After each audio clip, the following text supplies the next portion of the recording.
but I'll be there somewhere in the background, so keeping everything running. I'm pleased to welcome my colleague Mike Woodall, who's Head of Impact Evaluation, and Mike is going to talk about putting stakeholders at the heart of impact evaluation.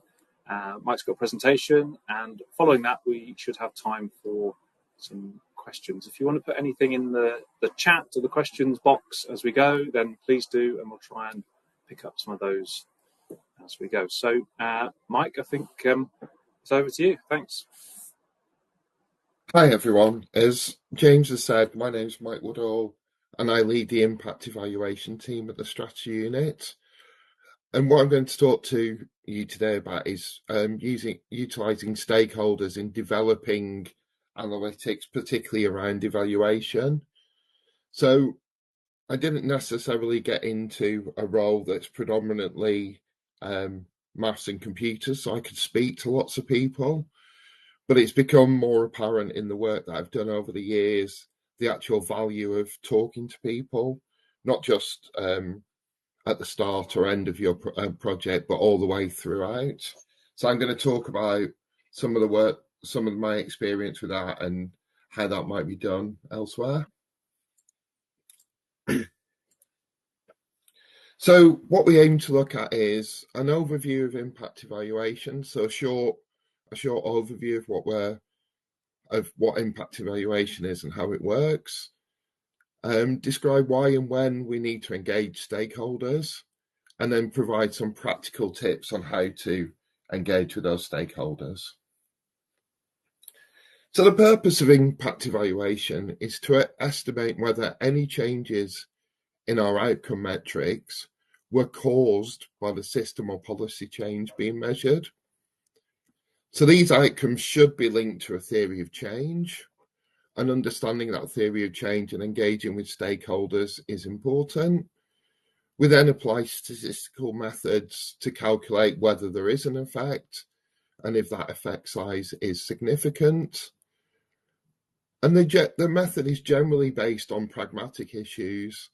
So it's not always possible to deliver what most people think of as the gold standard in terms of randomized controlled trials. But we do make decisions based on the program delivery, so how the program's set up, and the data that we're able to access, and therefore engaging with stakeholders to allow them to understand the choices we've made and to talk through the methods that we're going to apply is really important.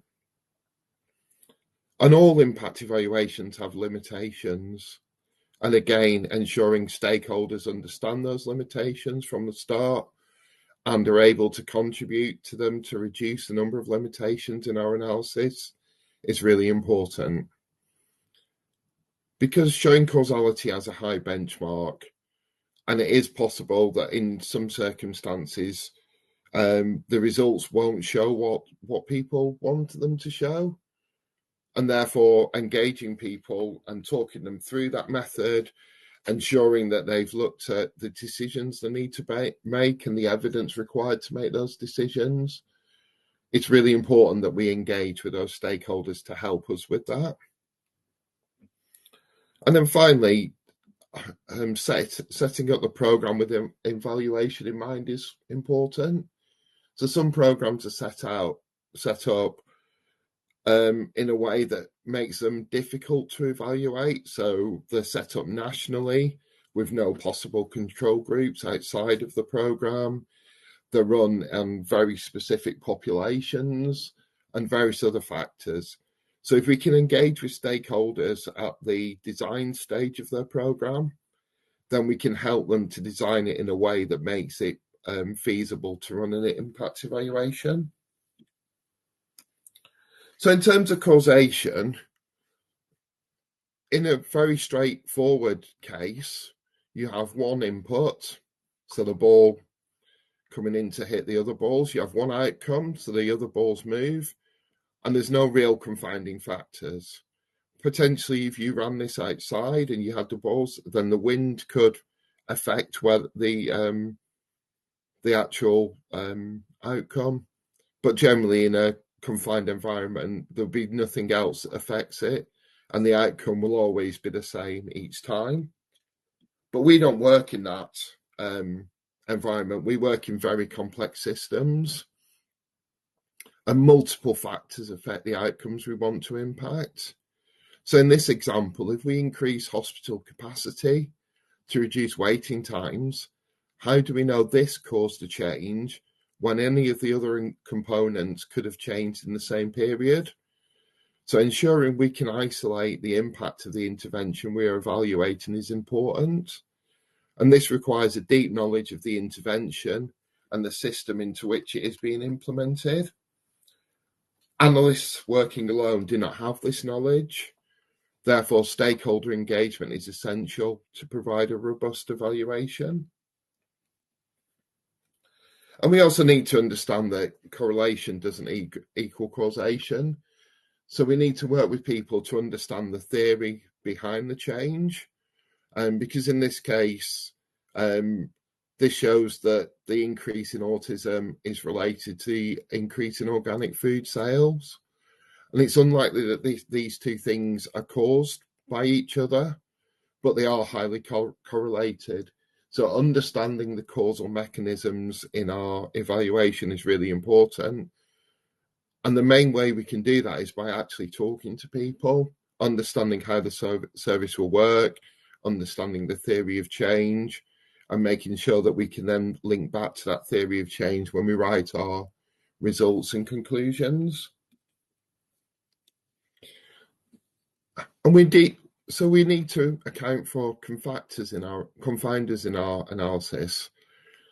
So we might have an intervention, so we need to understand the intervention, so we can collect the right process measures and we can make our causal assumptions.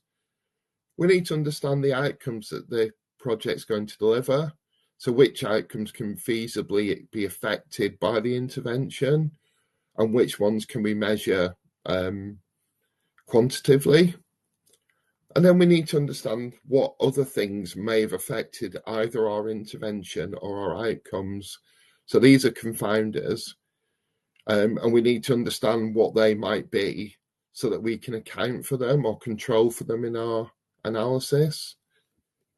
An analyst working on their own without any engagement will make assumptions about all these areas. And at least some, if not potentially all of those assumptions, will be wrong. Therefore, engagement allows us to surface our assumptions and test them with people who have knowledge of the service and how it works.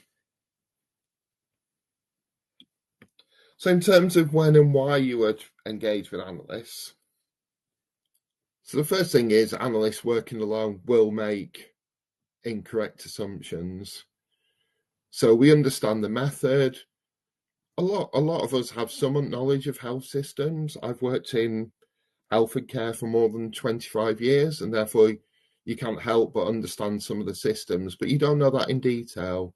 We don't have that detailed knowledge of the system or the intervention being introduced. So developing an impact evaluation requires these assumptions to be made.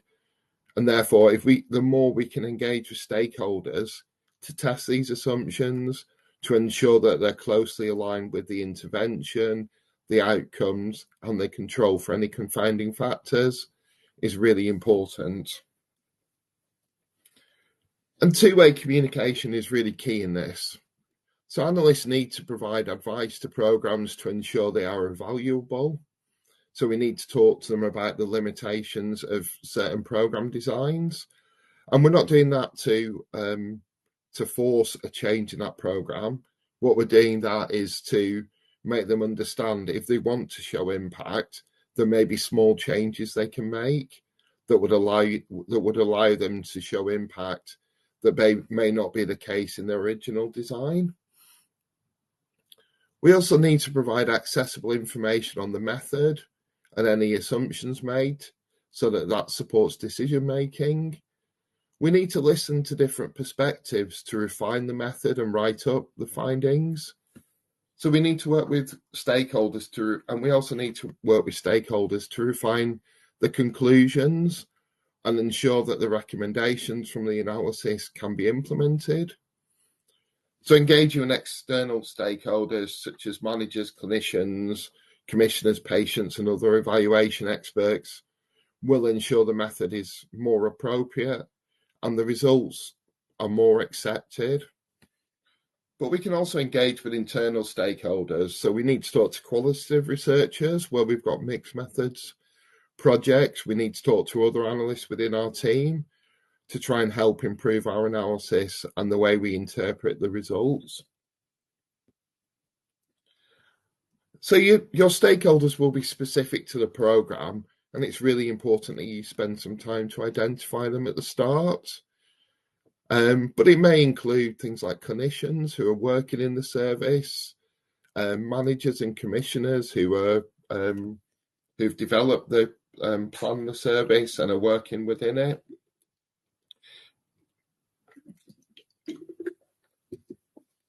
I think it's more and more important as well that we try to engage with patients and carers. They're the people who experience this service. They know what's going on throughout it, and they know what those changes may impact on them. And then, so ensuring that they understand the analysis and what it's trying to show will be important. We might want to talk to other evaluation experts. We don't know everything, and there might be other people who can help us to tweak our methods. It's really important that we engage with other qualitative researchers, so people who've been doing process evaluations and working with the programs throughout to help us analyse our results, and then other analysts. So in terms of when you should engage with stakeholders, it's from the start, from inception to the end of the evaluation. So we want to engage within program design. We want to engage when we're testing the feasibility of our methods. And then again, as we develop those methods, so as we decide what we want to control for and how we're going to run it, we want to test our results with stakeholders. And finally, we want to develop our conclusions and recommendations with them. And there may be different stakeholders engaged in different parts of the timeline. So we need to ensure that we get the right people in the room to discuss what we need. So working with stakeholders at the start to identify the evidence needed to make a decision means the analysis should support that decision. So we need to understand the level of confidence they have in the results and how that reflects on them making a decision about whether to carry on with the service. Impact evaluation is a test of the program theory, and the program theory is a product of stakeholders. So we need to make sure that we test that theory, and we need to work with stakeholders to do that. Splitting the evaluation into two stages. So running your feasibility testing, so ensuring that it's feasible and will provide the evidence required is important. But commissioners of evaluations then need to think about whether to actually commission an impact evaluation. If the feasibility testing shows too much uncertainty and is likely that the method, even the best method that can be proposed through engagement with multiple stakeholders, isn't going to give them the results they want, they need to make a decision about whether to carry on with that evaluation. And it's really important that we're able to split the feasibility testing and the actual running of the evaluation. In terms of testing the method, we need to make sure it's understood and accepted by stakeholders. There is a risk that we get to the end of it and the results don't show what people want. The more they're engaged in the decisions that were made to develop the method, the more likely they are to accept that method. We need to make sure the results are presented in context. So we need to understand the work that's been done in any qualitative analysis, but we need to also talk to stakeholders about the results that have come in and how they fit with the service, and then finally look at the conclusions and recommendations to ensure they're both practical and implementable. So the program design really does influence the impact evaluations. So some programs make choices in their design phase that make them unavaluable, or particularly from an impact stage. You can run qualitative evaluations and process evaluations on the worst design programs ever, and they will give you learning. But in terms of impact, there are certain things that engaging early with stakeholders will help them to develop a more valuable program.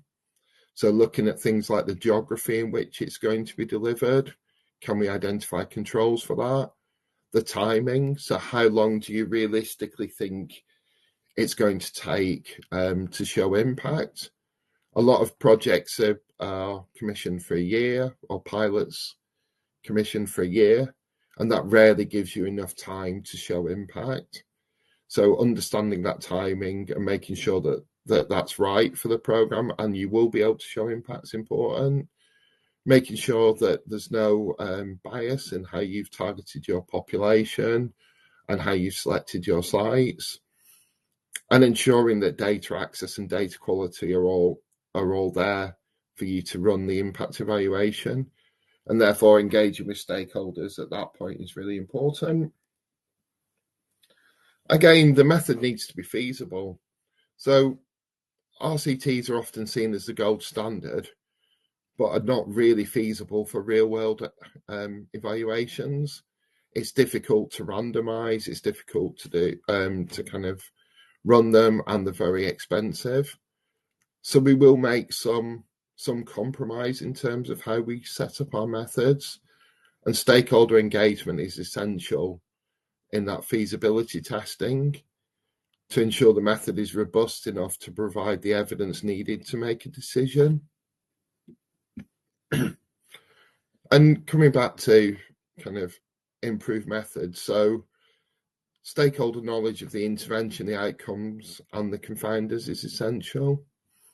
It will ensure the method is more targeted to the intervention, including ensuring the evaluation measures the right metrics and controls for the right confounders.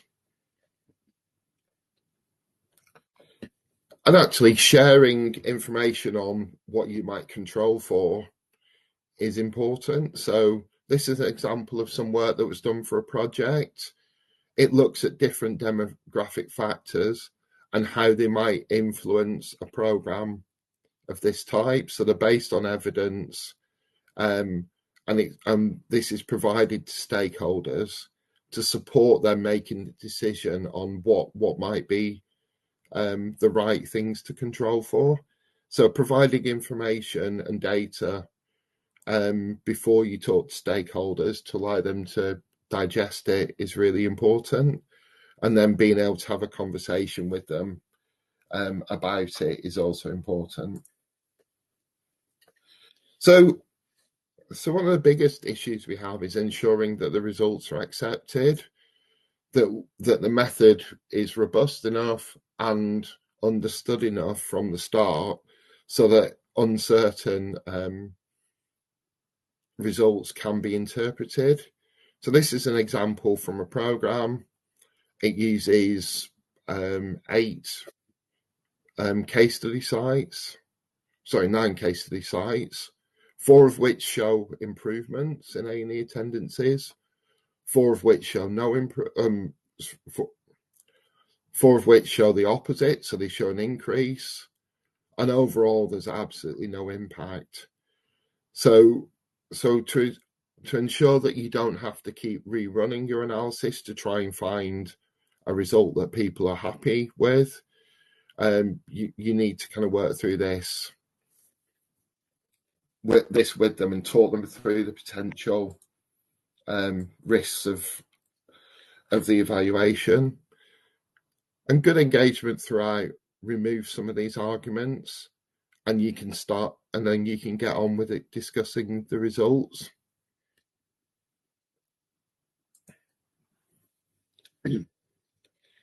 And we need to provide practical conclusions and recommendations. Generally, programs are looking at 3 decisions at the end. Do they spread them around their area to different areas to the same service? And how do they do that? Do they scale it? So if they started by seeing a proportion of their population, do they start to increase that proportion? And most importantly, do they stop it? So if you can't show the outcomes that you want to show, and you've decided at the start that the evidence you require from the evaluation is an impact on your outcomes, then you need to be willing to stop that service and stop that pilot. And you need to understand the method, the limitations of the method, and how it's been developed to allow you to make those decisions. So the final element looks at how to engage stakeholders. So at the start, you may want to have discussions with commissioners, planners, and decision makers to understand the programme that's being delivered, to provide advice to them about how to make it evaluable, and also to try and make them think about the level of evidence that's required to make a decision at the end of the evaluation. So working at the start of a programme is not always possible. Lots of evaluations are commissioned without discussion with evaluators, but the more you can get involved with that and the more stakeholders engage with evaluators, the better, the more likely it is that you will show impact, if there is any. In terms of the feasibility, so stakeholder interviews to understand how the intervention, the implementation, the data available, and any other factors that are going to influence your design of the method are really important. And then once you've got an initial design, so what's a feasible design for delivering, then workshops with stakeholders are really important. Firstly, for them to agree the method. So for you to talk through the method that you've set up, how that will be implemented, and to get their opinion. So this is, as I said earlier, this is two-way communication. So we want to tell them about the method that we've applied, the outcome metrics that we've got, and the potential control variables that we can use. And we want them to help us design it in a much better way. So focus on the outcomes that are important and can be delivered. Ensure that if ensure the method results would be accepted, so it's robust enough for them to make a decision, and to discuss any control variables. So some things that analysts might think are important. So in terms of urgent care services, you might think that rurality is important, so how rural a place is. But you might find out when you have your workshop that actually in rural areas and in urban areas, the time taken to get to a patient is similar, because in rural areas it's the distance, but in urban areas there's traffic. So understanding that and being able to discuss that with clinicians is really important, so that you do have the right control variables in your analysis. So once you've got your results, the first thing to do is to triangulate those results with qualitative researchers. So what does the process evaluation show? Can we see a link between the activity that's being delivered throughout the programme and the impact? Does the initial theory of change still stand up? So I've said impact evaluation is a test of that theory of change. So if that theory of change no longer stands up and there's been changes throughout the programme, that means that different mechanisms have been used to deliver the outcomes. We need to understand that. And we also might want to have an external workshop again to discuss the findings and get some interpretation of those from people who work in the service, people who commission it, and other decision makers. And then finally, we want to share our draft report with our conclusions and our recommendations. And we want to make sure we get feedback from those. So we need to ensure that they're shared. We might want to present them to a group of people, but we really want feedback from that group about how to make them realistic. What we don't want to do is compromise the results. So we're not saying, we're taking views on whether the results are right or wrong, but we are taking views on how those results can be used to change the service. So in terms of the kind of methods we might use, so qualitative researchers will be really use a lot of stakeholder interviews, and I think quantitative researchers or evaluators need to do more of that. So these provide more detailed feedback than if you ran, say, a workshop. You develop a topic guide at the start to help structure those discussions, but you also ensure that that's flexible. You need to capture the feedback from those interviews. You need to analyse the responses. And most importantly, you need to build that feedback into your method and your reporting. And you should share your findings from those stakeholders back with the stakeholders to ensure it's been analysed correctly, interpreted, and is representative of their views. You might want to run workshops. So the first thing is to be clear about the purpose of the workshop and what decisions are needed at the end of it. So before you set up the workshop, ensure you know why and what you need to get out of it to take the analysis forward. You want to invite people with multiple perspectives. So you might want to invite clinicians who are working in the service, but also people who commission the service, patients and carers where you can, and other people, so that you've got multiple perspectives and you're not set down one route by one group of people. You want to share information before the workshop. So if you've got information on the outcomes, the potential confounders, you want to share that before the workshop. And you want to encourage challenge. So you don't want to go into the workshop and just say, this is what we're doing and this is how we're doing it. You want to ensure that there's that challenge. You need to ensure that everyone is heard. So people who've got a view are able to present that view back to you. And then you want to try and build consensus across that group. So you will have conflicting opinions, but the closer to a consensus you can get before you run the analysis, the better it will be. So it will improve the way that you run the analysis, but it will also improve the way that that's accepted. And you should share the outputs from any workshops and request feedback from them. And then in terms of working with the process evaluation, you need to triangulate the results. So you need to understand what has happened throughout the process, what are the main barriers, enablers, what is the context in which it's been run, what are the mechanisms that's delivered any change, so that you can then interpret the impact evaluation results. So understanding all that and talking to stakeholders to get those views is really important. So finally, this is the key messages from what I've talked through today.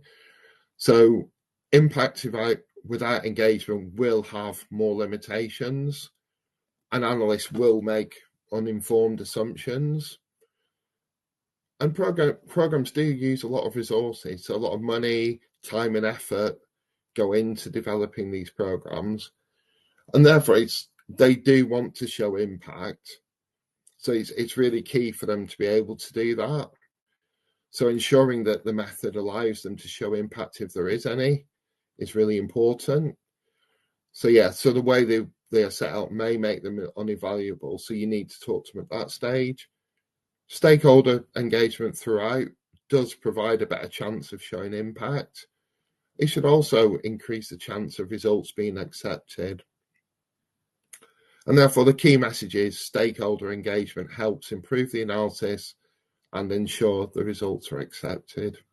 So that's everything from me. I'm going to try and stop sharing, and if anybody's got any questions, I can answer them. Thanks, Mike. That was really insightful, really helpful to go through those things. I think Nat's in the background somewhere helping with any questions or anything we might have in the chat. So I'll invite her to throw any of those in as we have them.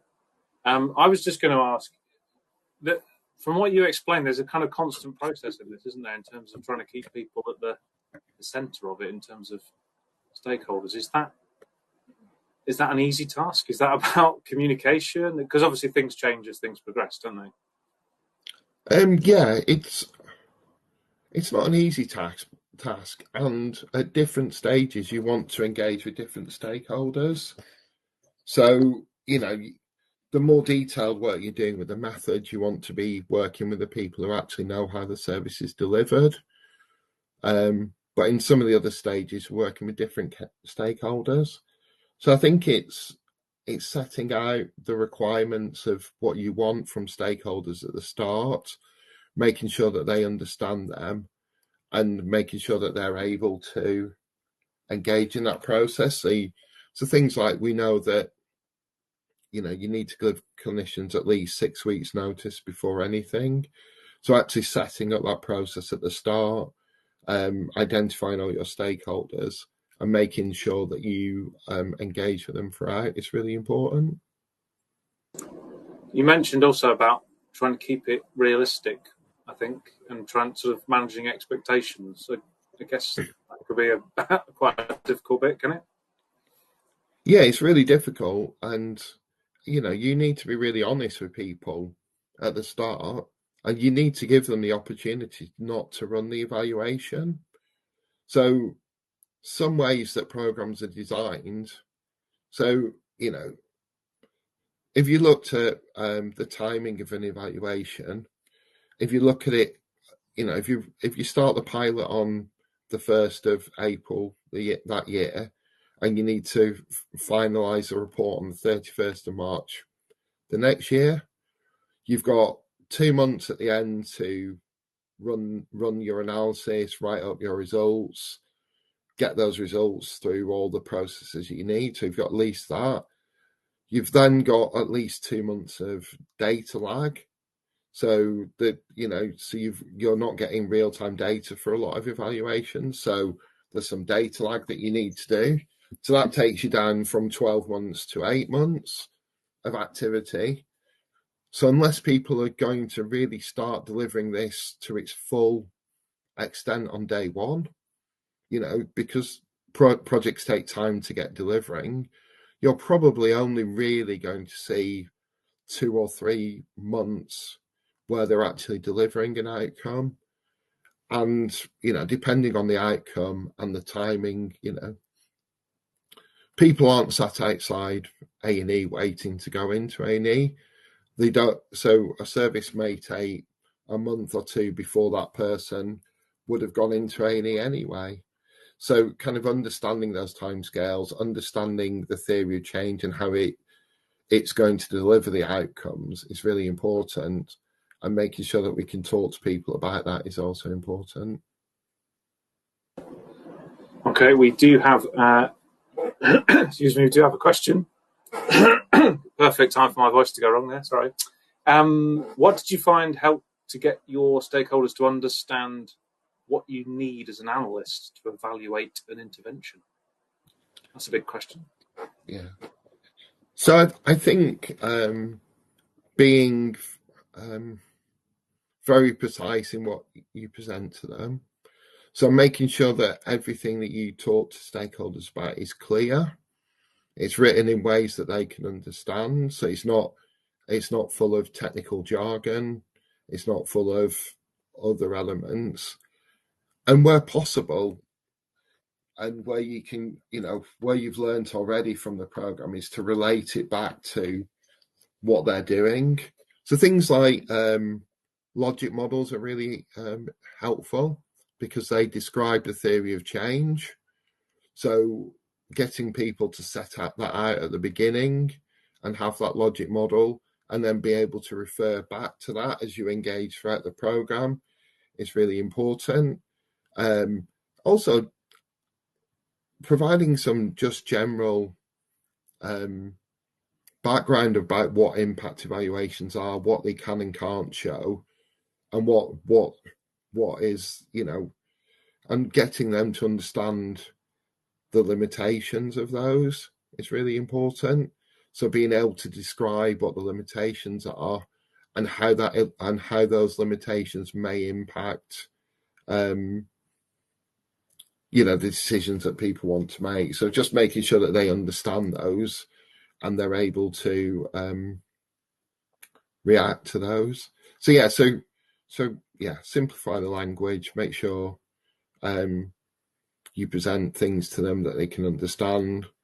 You don't need lots of complex data to do this. You can do it in diagrams and other things that show them how this works, what the causal factors might be. So there's other ways of showing that. So I think they're the important elements.